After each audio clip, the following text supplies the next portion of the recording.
Hello, and welcome to Women's Health. My name is Kathie Uhrmacher. I am currently the president of the Women's Foundation here in Lincoln and Lancaster County. I also serve on the Mayor's Commission on Women. Today, we have a very serious topic. We're going to be discussing domestic violence. Both the Commission and funded by the Women's Foundation in 2012 did a survey of approximately 1,250 women in our community, asking them what some of their most important concerns were. The results of that survey can be seen on lincolnwomen.org. But I want to talk today about one of the results of our survey that we found to be very distressing. And that is that 28% of the women who answered our survey said that violence, domestic violence, was one of their top concerns. To us, that is a statistic that really needs to be addressed. And so we have decided to partner with Voices of Hope, who is an agency in town that helps women, victims, all victims of domestic violence. And so today, joining me is Sue Andersen. Sue is the Community Education Coordinator of Voices of Hope.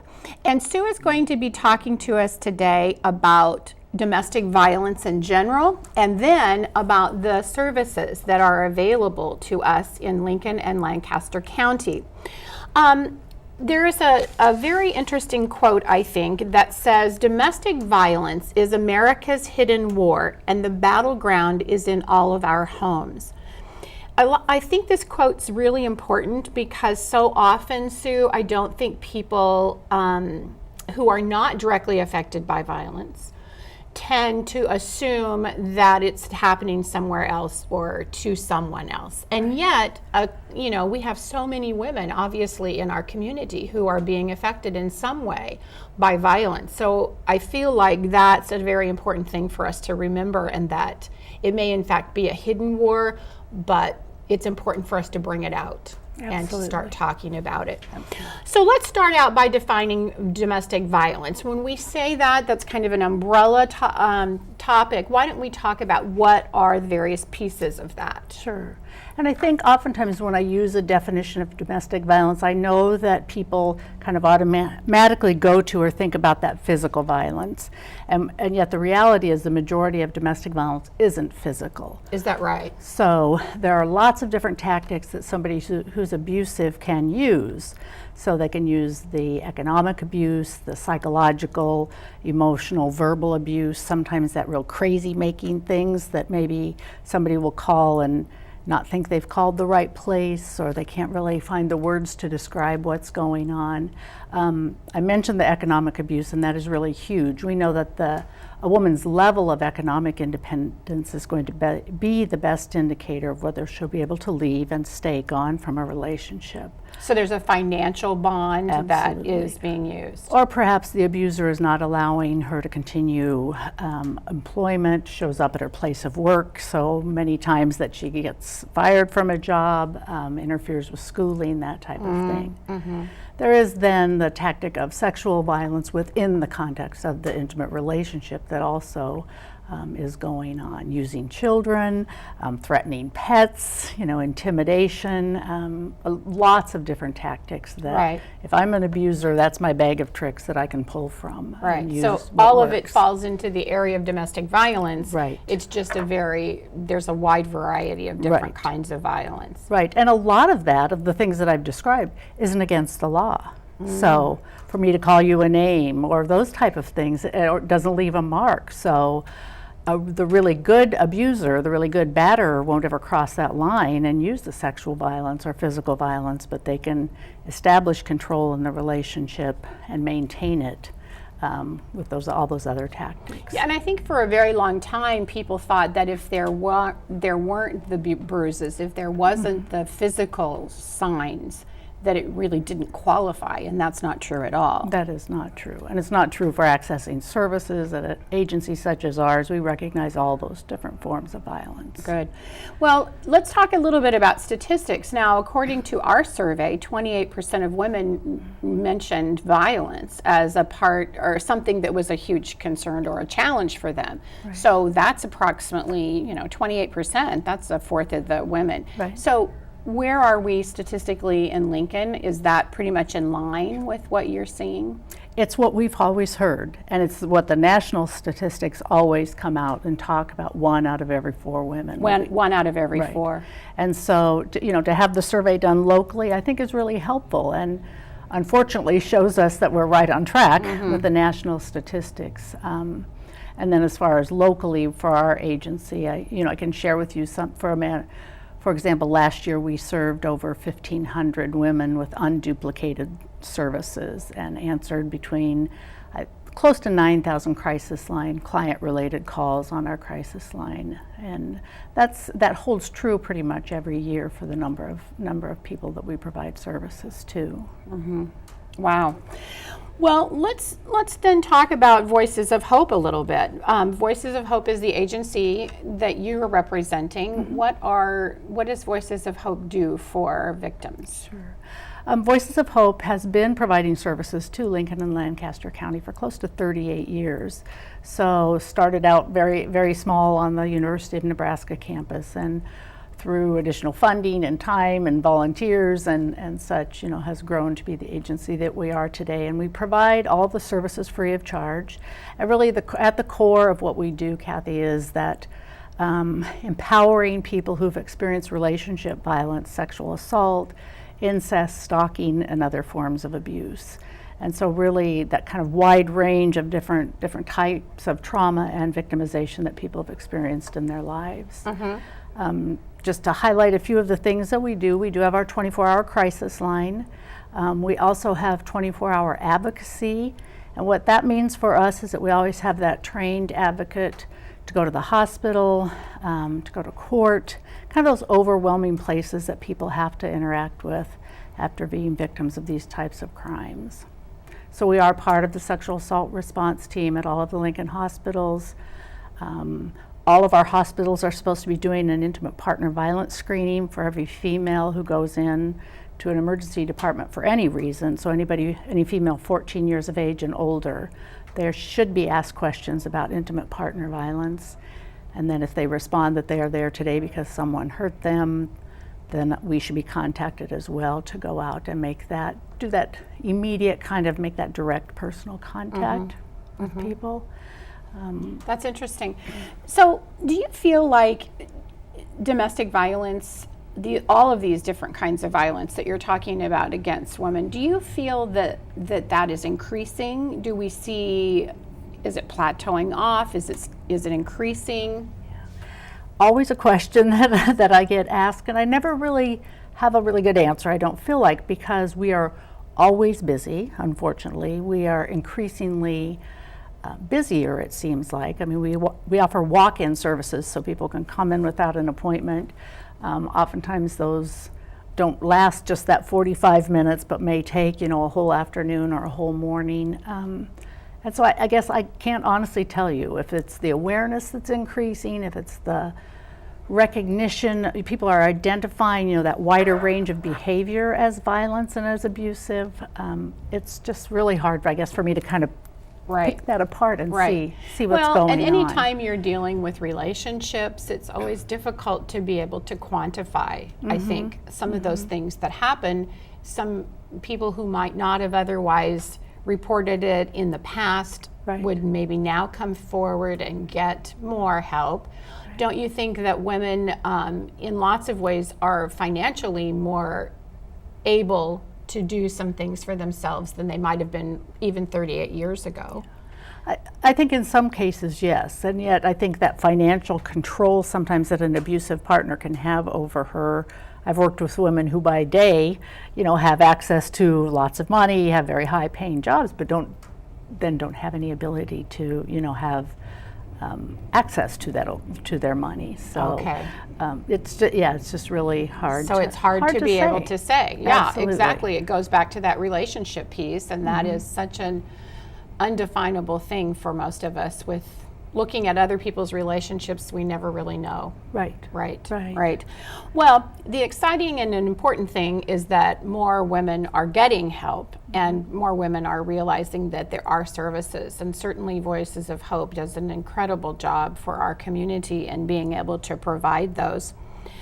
Let's say then that a woman who is listening to our program is a person who feels that she qualifies or is a part of this and feels that she has some needs.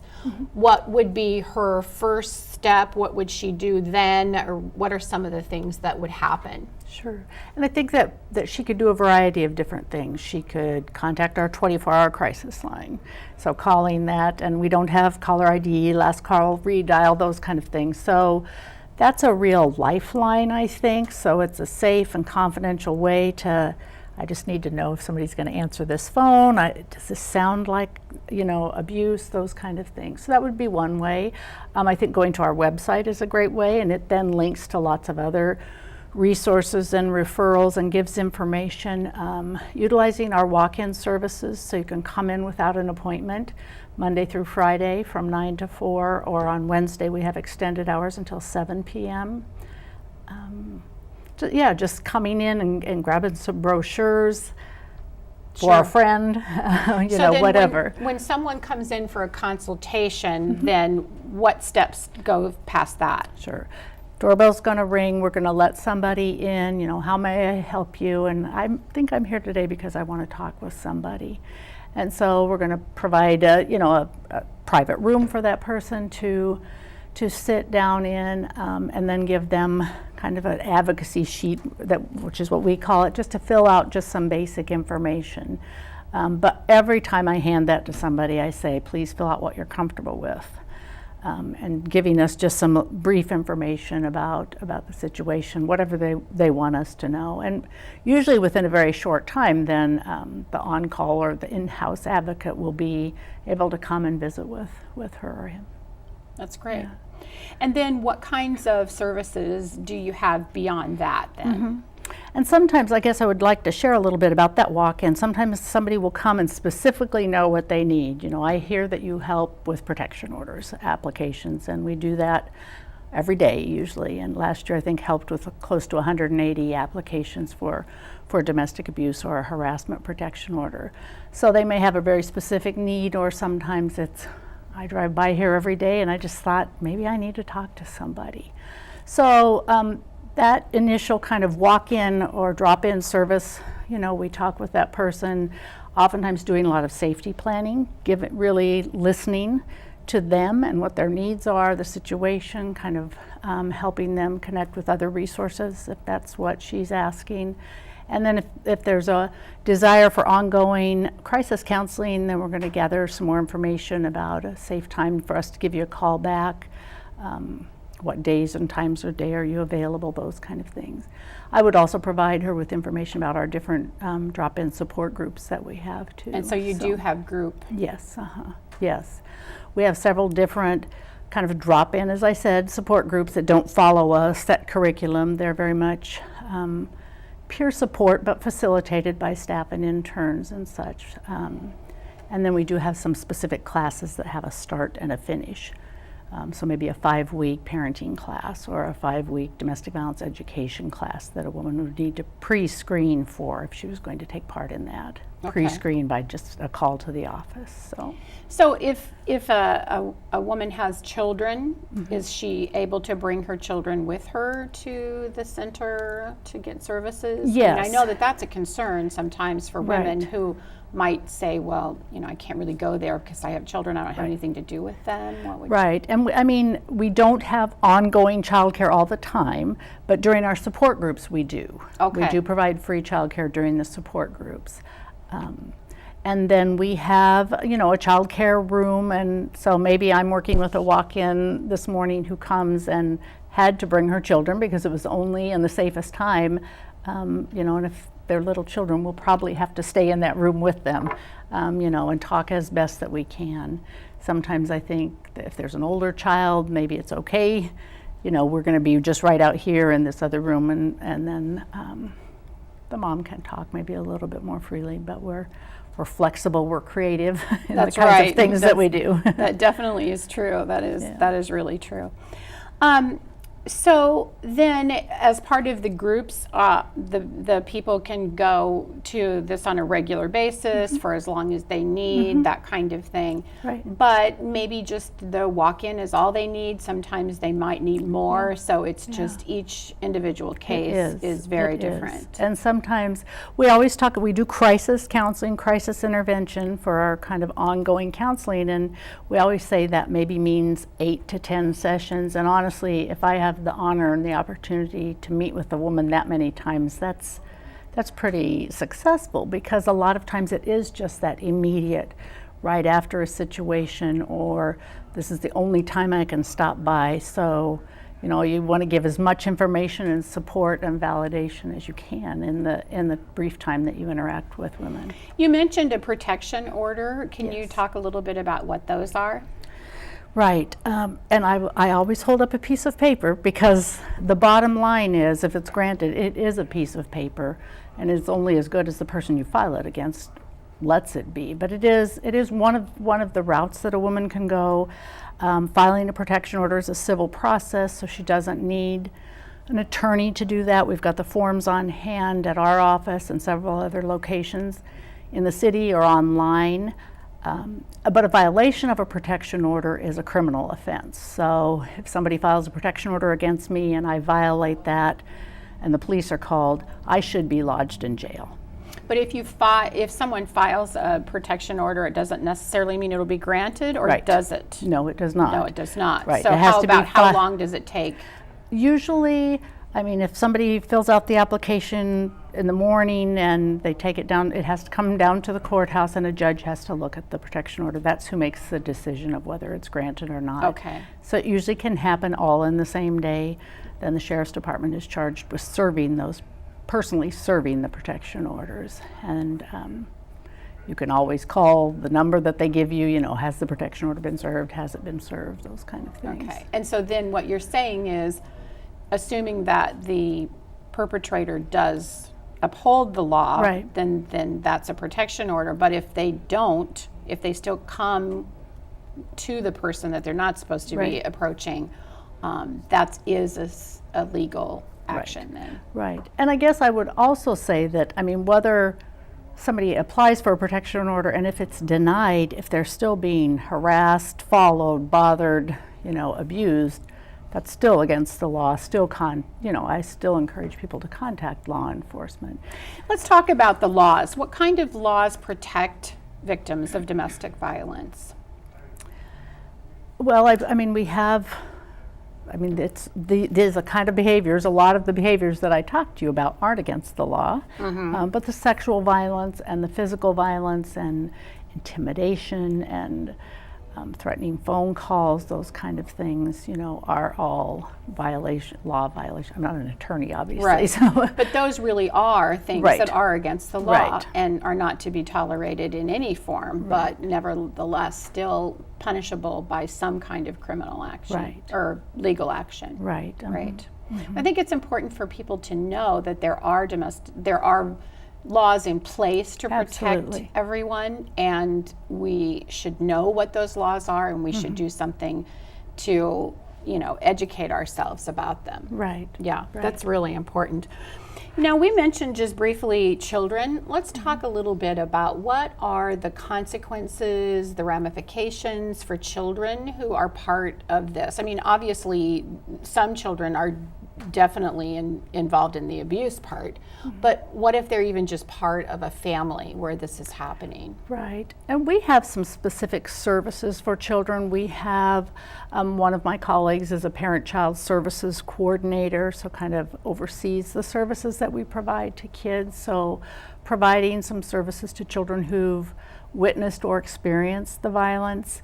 Oftentimes we come in contact with children because the protective parent, who is often the mom, gets involved maybe with the Child Protective Service system, Health and Human Services, that type of thing, if the kids were present or if they witnessed the violence and then a case is opened. And so kind of because of the amount of involvement that we've had with protective parents, there has been a couple of the groups that were developed. So when I talked about the parenting group and the domestic violence group that have the start and the finish, the 5-week programs are kind of a result of the vast number of women who were accessing services told that they needed to get that kind of education because they were a victim of the violence in the home. Mm.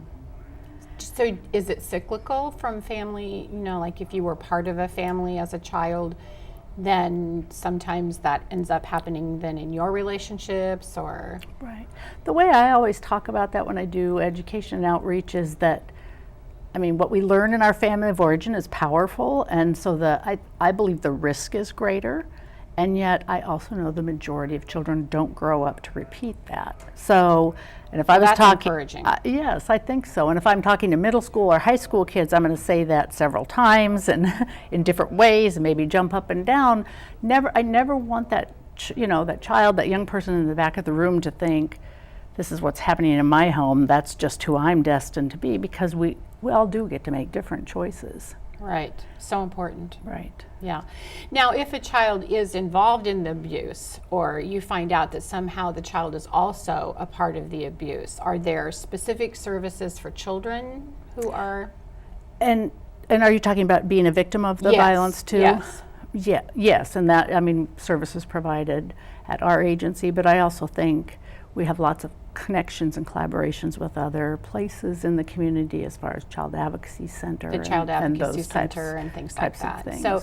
And one thing that I always really appreciate in Lincoln is that all of the agencies do such a good job of referring back and forth. Right. If you see someone who needs a permanent placement, you're going to find a setting for them, because now Voices of Hope is not a residential facility, No. right? No. Okay. No. So then if someone needs that, you're good to find someone else. And I think that that's such an important thing, that we need to realize that Lincoln is a very collaborative place. Yes. And there are so many different people who help agencies to locate who needs to be where they need to be and get them the right services. Yes. That's so important. That's really true. Now, we're going to have a question that's going to come up, and that is, how many men are victims of domestic violence? I think we want to make sure that we say that it's not always women. Right. And all of our services are free. All of our services are for both men and women. The reality of the crimes that we deal with, the majority of our clients are women and children. And I think that our statistics show our clientele being maybe 2 to 5% of being men, and that really follows what we know nationally from research. 2 to 5% from, that are men. Right. Okay. The majority of perpetrators of dating and domestic violence are men and boys, and the majority of victims are women and girls. And that is the reality. That is the reality, yes. Right. Now, you mentioned high school. Is it not true that we have a law in the state of Nebraska that schools need to have some kind of relationship violence, dating violence types of programs in place? Right. And the Lindsay Ann Burke Act that went into effect, I believe, in 2009, passed by the legislature, really does address that, in that the public schools have age-appropriate, I think, relationship dating violence information. I think it's grades 6 through 12.